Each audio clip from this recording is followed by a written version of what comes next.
On était en vacances dans le Midi et je me souviens qu'on avait acheté des côtes de porc. Et dans la nuit, je suis réveillé par l'idée de ces côtes de porc qui viennent dans mon cerveau comme ça. Je quitte la chambre tout doucement, je descends dans la cuisine et je commence à faire cuire ces côtes de porc en pleine nuit, à 3 heures du matin. Et les côtes de porc étaient pratiquement cuites et là, la porte de la cuisine s'ouvre et je vois apparaître ma femme. Et elle me regarde et elle ne dit rien. Il n'y a même pas le reproche, il n'y a même pas la colère, il n'y a rien. Elle est interloquée, quoi. Et moi, je la vois et j'ai tellement... C'est une honte tellement puissante, tellement forte, que j'ai une espèce de réflexe comme ça, animal, et comme si je voulais effacer cette scène, je lui jette la poêle avec les côtes de porc au visage. Et j'ai su à ce moment-là que je l'avais perdu. Ça, elle a fait des bouquins et un jour, j'ai lu une Ce type de crise, Guy Carlier, chroniqueur radio et télé en France, en a eu pendant des années. Une passion morbide pour la nourriture qui va l'amener à peser jusqu'à 251 kilos. Pour moi, du service public, ou des émissions comme la vôtre. C'est à l'enfance que Guy Carlier situe le début de son histoire destructrice avec ce qu'il appelle la pire des addictions, la nourriture.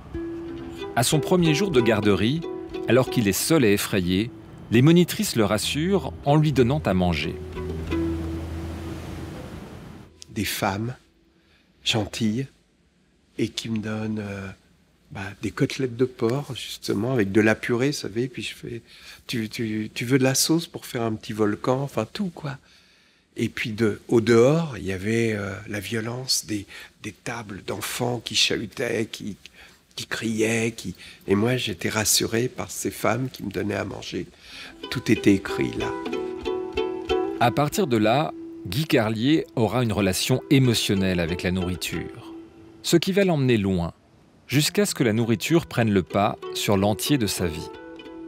On ne peut pas imaginer à quel point on arrive à mentir à ceux qu'on aime, à quel point on arrive à trouver des excuses pour aller manger. Je faisais une émission à la radio avec Stéphane Bern tous les jours et on allait déjeuner au restaurant en face à la maison de la radio. Et Stéphane était étonné parce que je mangeais très peu. Mais moi, je mangeais en cachette, c'est-à-dire que je quittais le restaurant, j'allais acheter des sacs de bouffe et je m'ensevelissais sous des tonnes de bouffe pendant toute l'après-midi jusqu'à tomber, à être allongé, voilà.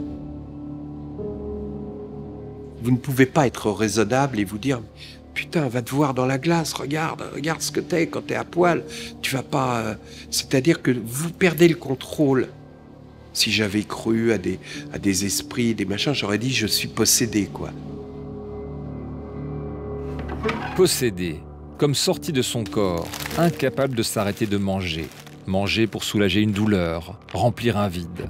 Cette manière d'utiliser la nourriture comme pansement à un mal-être est désormais reconnue comme un désordre. L'accès hyperphagique, binge eating disorder en anglais, est classé comme une maladie psychiatrique depuis 2013. Boîte de caramel, le tout enrobé de chocolat craquant. Un accès hyperphagique est défini par 2 composantes essentiellement. C'est le fait de manger une grande quantité de nourriture en un laps de temps assez limité, on dit généralement c'est moins de 2 heures, avec un sentiment de perte de contrôle. Pour avoir le diagnostic clinique, pendant la crise, le patient doit remplir 3 des 5 critères suivants. Manger bien plus vite que d'habitude. Manger jusqu'à une satiété inconfortable. Manger de grandes quantités sans avoir faim. Manger en cachette parce que l'on se sent gêné de la quantité de nourriture ingurgitée. Se sentir dégoûté, déprimé ou coupable après la crise. De plus, les accès hyperphagiques doivent entraîner une détresse psychologique marquée. Et ces crises doivent intervenir au moins 1 fois par semaine pendant 3 mois. est également un point essentiel pour distinguer la boulimie du trouble accès hyperphagique. C'est que dans le trouble accès hyperphagique, le patient n'aura pas recours à des comportements compensatoires. Donc ça veut dire n'aura pas recours à une pratique sportive excessive, au fait de se faire vomir, d'utiliser des laxatifs ou des diurétiques pour finalement limiter la prise de poids. Ne prenant pas de mesures régulières pour maigrir, les personnes concernées sont souvent obèses. Ou alors, elles ont de grandes fluctuations de poids. La pire phase que j'ai eue, j'avais 21-22 ans, mais c'est là que vraiment ces crises ont commencé à se déclencher. Et je vivais une relation atroce et en 9 mois, j'ai pris près de 70 kilos. Donc je suis arrivée à un poids assez phénoménal de plus de 140 kilos alors que je fais 1m66. Bientôt mère, enceinte de 8 mois, Annie lutte contre l'hyperphagie depuis l'adolescence. Des crises, elle en a eu beaucoup. Certaines l'ont marquée.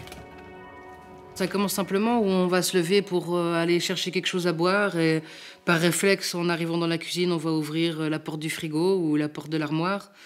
Et qu'à partir de ce moment-là, en fait, il y a tout le côté rationnel qui s'en va. On va commencer par prendre un yaourt, aller s'asseoir devant le canapé, de voir que dans l'épisode de n'importe quelle série qu'on regarde, ils sont en train de manger une pizza ou des pâtes. Et du coup, on va aller allumer le four, les casseroles pour faire cuire pizza, pâtes, sans distinction. Et qu'on va en fait manger au rythme de la télé ou pas tellement loin de ça. Il y a des pubs tout le temps pour de la nourriture, donc ça va donner même l'idée au cerveau de ce qui peut suivre comme nourriture. Et puis au moment où il n'y a plus rien, je me suis même retrouvée à manger du thé froid en poudre. La sensation dont que moi je me souviens, c'est vraiment l'idée d'avoir de la nourriture jusqu'en haut de la gorge et de ne plus pouvoir avaler. Et à ce moment-là, il y a un tout petit instant où on se sent entier, où on se sent, je sais pas, moins seul. Annie a été suivie par Stéphanie Emo. Les sentiments qui accompagnent ces crises sont très représentatifs des patients qui consultent pour hyperphagie.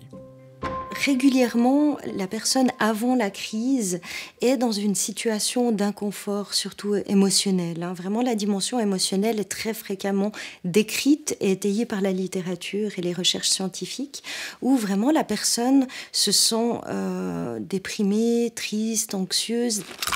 Durant la crise, c'est comme si elle parvient à un état quasi dissociatif où elle se coupe des pensées, des émotions qui pourraient être douloureuses, qui pourraient être inconfortables. Mais malheureusement, après, ces émotions ont tendance à être accentuées après la crise, avec justement plus de déprime, de dégoût par rapport au ressenti que la personne a. Pour se confronter à elle-même, Annie prend un jour une décision radicale. Ce jour-là, j'ai décidé que je ne rangerais pas pendant la crise. Le matin, quand je me suis réveillée, je me suis retrouvée face à un cimetière de papier, de casseroles, d'assiettes et de tout ça. Et en calculant, j'ai réussi à estimer à peu près le poids de ce que j'avais mangé. Ça représentait pas loin de 9 kilos de nourriture en presque 2h30. C'est ce qui a déclenché chez moi le fait que j'avais réellement un problème, que c'était maladif, que c'était quelque chose qui était irrépressible et pour lequel seule, en fait, je ne pouvais rien faire. Comme Annie, de plus en plus de personnes consultent pour des troubles de type hyperphagique. C'est même la pathologie alimentaire la plus courante. Les femmes sont plus touchées que les hommes. Les chiffres donnent à peu près une prévalence de 3,5% chez les femmes et 2% chez les hommes. Maintenant, je pense que ces chiffres sont largement sous-évalués du fait de l'entité diagnostique récemment reconnue. Donc c'est largement plus important certainement dans la population générale. Les dégâts à long terme, sur le plan somatique, ça va être le développement d'une surcharge pondérale, voire d'une obésité, et des comorbidités qui y sont associées. Le diabète, l'hypertension artérielle, la dyslipidémie, le syndrome des apnées du sommeil, mais également les douleurs articulaires en lien avec l'obésité, des maladies hépatiques également. Et sur le plan psychiatrique, souvent une grande détresse et une aggravation du trouble anxieux ou du trouble dépressif qui peut être sous-jacent. Si l'hyperphagie se traduit souvent par l'obésité, il existe tout de même des exceptions. Pour certains patients, c'est un comportement qui va de pair avec d'autres désordres alimentaires. Marie-Laure a navigué d'un trouble à l'autre. À l'adolescence, elle est hospitalisée pour anorexie. Pour qu'elle puisse sortir définitivement de l'hôpital, elle doit s'alimenter. C'était une phase où je recommençais à manger. Petit à petit, je recommençais à finir mes plats. Je prenais goût un peu à la vie. Et là, un médecin me dit qu'il faut doubler les portions. Et moi, j'avais envie de sortir. Et petit à petit, j'ai sombré en étant à l'hôpital dans l'hyperphagie. Et malheureusement, les médecins, ils n'ont pas vraiment vu. Ils se sont dit, elle mange, heureusement, mais c'était beaucoup trop. Avant, c'était le besoin de ne pas manger. Et puis après, bien sûr que quand je suis sortie de l'hôpital, là, j'avais accès à la nourriture en abondance. Et là, en quelques mois, en peut-être 3-4 mois, j'ai pris facilement 40 kilos, 50 kilos très rapidement parce que tout y passait. Tout passait. Tous les aliments que j'avais interdits pendant plusieurs mois, tout passait. Et puis ça a été dramatique pour moi en premier, pour aussi mon entourage. Et c'est là que je me suis rendu compte que je n'étais pas du tout guérie. En fait, l'hospitalisation, pour moi, m'a plus détruite parce que, voilà, après, je suis tombée dans l'hyperphagie. L'accès hyperphagique est une maladie récemment reconnue. On s'interroge encore sur ses causes, même si des pistes se dessinent. Il y a des composantes comme ça de vulnérabilité génétique qui sont décrites. Après, dans la famille aussi, comment est vécue l'alimentation, l'image de soi, le poids, toutes ces thématiques participent aussi dans la construction du trouble. Et puis, la société, les médias ont également une influence avec ce focus important sur la minceur actuellement qui est aussi des fois difficile à vivre, à entendre pour les personnes qui sont peut-être des gens en surpoids. Sans oublier l'accès permanent à la nourriture, qui prend la forme d'une incitation dangereuse. On vit dans une société très paradoxale, à la fois obésogène, où on trouve de la nourriture partout, de la nourriture très dense, qui plaît au goût, qui est là pour nous pousser à consommer toujours plus. Et puis, c'est une société aussi obésophobe, où on va montrer du doigt les personnes qui n'arrivent pas à résister à ces tentations permanentes. Il y a des moments où je dois vraiment fuir un peu les centres-villes, les centres commerciaux, parce que c'est tellement présent que ça me bouffe tellement que j'ai besoin de plus aller dans la recherche de la nature, d'être moins en contact avec les aliments. Souvent, je cherche des fois un peu le bouton off pour dire mais quand est-ce que ça va s'arrêter ?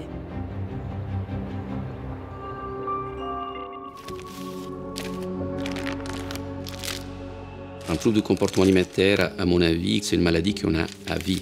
L'objectif dans la prise en charge, ce n'est pas d'éradiquer un trouble du comportement alimentaire, c'est de permettre aux patients de contrôler et gérer. Mais on sait que les rechutes, elles sont toujours là, elles sont toujours possibles. L'objectif, c'est d'arriver à gérer pour éviter que les poids montent. Si l'on ne peut pas tout à fait éradiquer le trouble, il faut tout de même l'empêcher de faire trop de dégâts. Les patients, en surpoids important, se tournent parfois vers les chirurgies de réduction de l'estomac. Énormément sous les 2/3 de votre consommation alimentaire. Dans notre consultation, la moitié des patientes, il vient avec une demande d'intervention de type bariatrique, ça veut dire des interventions pour perdre du poids. La plupart de ces patientes ont des troubles de comportement alimentaire. Et dans ces contextes, on ne peut pas tout de suite proposer une chirurgie parce qu'autrement, elle va être l'échec de l'intervention. Vous écoutez votre estomac ou vous mangez plutôt de manière automatique? J'écoute pas mon estomac du tout. D'accord. La chirurgie, c'est un traitement drastique. On va réduire les apports alimentaires d'une manière extrêmement importante. Les premiers mois, on arrive à manger même pas 1000 kilocalories par jour. Ça veut dire moins de la moitié du besoin. L'opération, ça aide. L'estomac, il est tout petit. Les patients, il est rassasié. Les 1000 kilocalories, ils sont suffisants. Une trentaine de kilos. L'opération n'a aucun impact sur les envies. Les envies sont psychologiques et l'opération ne peut pas gérer les envies. C'est là les problèmes. Donc nous, on doit proposer une prise en charge du comportement alimentaire préalable pour pouvoir bénéficier de l'intervention. quelle partie de votre consommation alimentaire est... Joël a choisi de faire l'intervention appelée bypass. Mais avant l'opération, il y a toute une procédure à suivre, faite de séances d'information, cours en groupe, rééducation alimentaire et thérapie. Les cours qu'on fait actuellement donnent déjà beaucoup de pistes. Ensuite, peut-être qu'il faut encore un suivi individuel basé là-dessus, mais c'est quelque chose que je veux vraiment essayer de résoudre à long terme, bien sûr, parce qu'autrement, effectivement, je vais être parfaitement capable de reprendre du poids après l'opération si ces problématiques ne sont pas améliorées.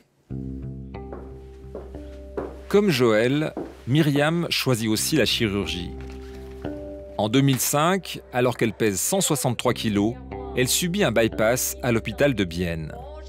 J'ai fait tout le processus, le psy, la diététicienne, enfin, etc., etc. Et j'ai fait l'opération. C'était très, très dur au début parce que quand on a l'habitude d'ingurgiter tout le temps, l'opération demande qu'on mange déjà du liquide pendant quelques jours ou quelques semaines. Puis après, tout est haché. Et puis on ne peut plus manger tout ce qu'on veut. Et c'est des tellement petits... Vous avez l'habitude d'avoir une assiette grande, une grande assiette, une grande portion devant vous, et vous mangez 120 grammes. C'est horrible, psychologiquement parlant, c'était horrible. Et c'était très, très... J'ai pleuré. Vraiment, j'ai pleuré. En 2 ans, elle perd 75 kilos. Mais cette perte spectaculaire laisse des traces. Surtout de la peau en excès, qui nécessite de la chirurgie esthétique. Mais son assurance refuse de payer. Ça m'avait demandé tellement d'énergie de faire le bypass et de ne pas manger, etc., etc. Quand ils ont refusé ça, ça a cassé quelque chose et j'ai recommencé à manger, même que c'est des petites quantités, mais je mange tout le temps. 20% des patientes opérées, ils reprennent du poids après l'opération et dans la plupart des cas, c'est les troubles du comportement alimentaire, c'est une récidive des troubles d'accès boulimique qu'elles sont en mesure de faire prendre beaucoup de poids. Malheureusement, les patients opérés, très rapidement, ils vont développer des astuces pour manger beaucoup malgré l'intervention. J'ai repris petit à petit jusqu'à 60 kilos parce que j'ai commencé à manger du chocolat. Et jusqu'à 3 plaques par jour, en plus des repas. Donc voilà. Et le chocolat, c'était vraiment le dérivatif idéal après un bypass parce que ça fond, ça bloque pas, voilà. Non seulement elle développe des astuces pour manger beaucoup, mais elle renoue aussi avec ses vieux démons.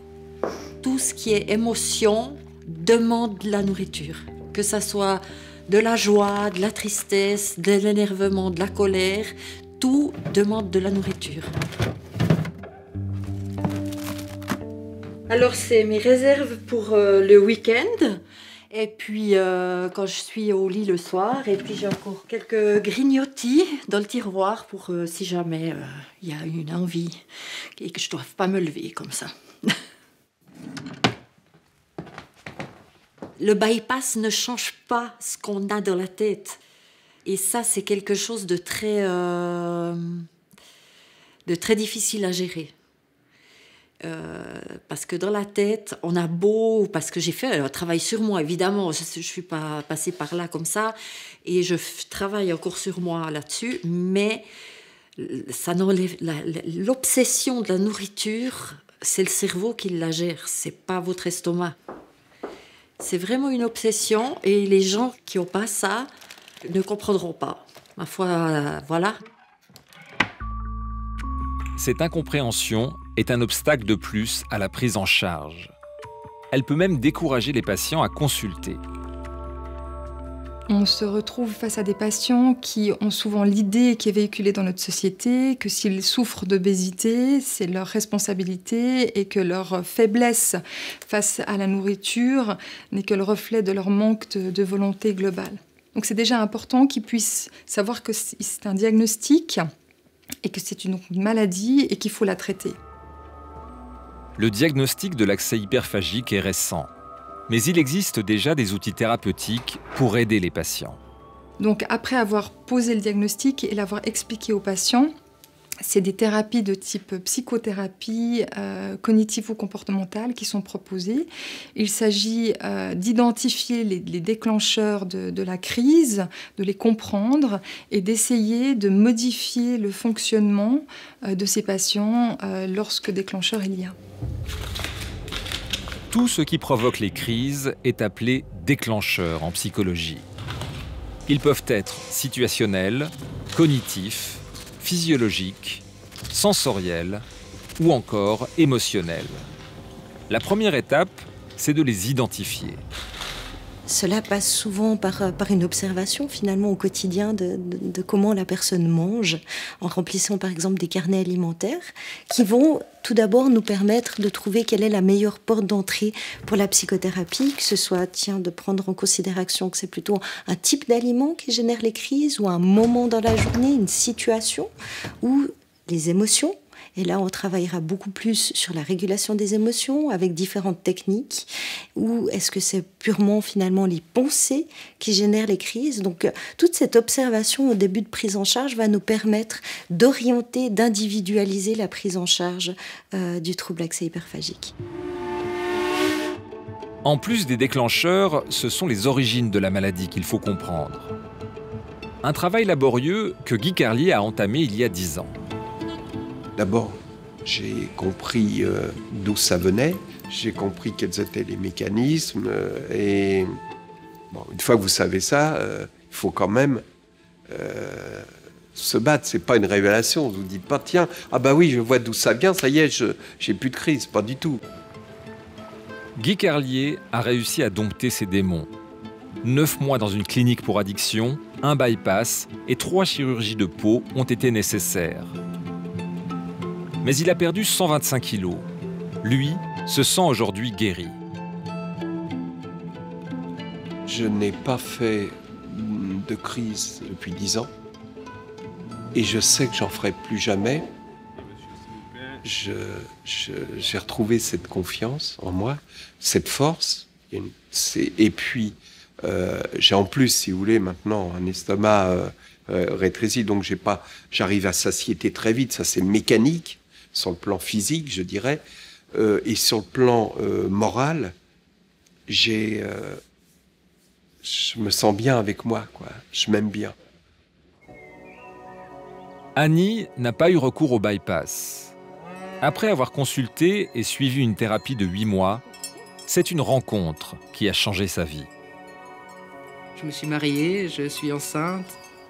Ça fait plusieurs mois, plus de 6 mois, bientôt une année que j'ai pas eu la moindre crise. Voilà, je vis dans un rêve, donc ça peut pas aller mieux. Je suis très sereine, mais je crois que au final, comme quelqu'un qui serait malade de l'alcoolisme, j'aurais toujours mon petit bonhomme sur l'épaule qui me dit de faire attention, parce que j'ai été tellement loin dans ces crises que c'est quelque chose que je voudrais pas qu'il se reproduise. Et c'est de temps en temps, quand il y a, comme tout le monde, on a des jours où on a un peu moins le moral, où je vais assez machinalement me lever et aller au frigo, ou quand je vais prendre la poignée du frigo, je vais me dire non, non, ça sert à rien, quoi. Et puis que là, je vais pouvoir retourner m'asseoir sans que j'ai rien pris à manger, parce que j'ai pu prendre conscience, en fait, de toute cette problématique-là. Mais oui, non, je pense que toute ma vie, j'aurai mon petit bonhomme sur l'épaule qui me dit de faire gaffe, ouais, ça c'est sûr.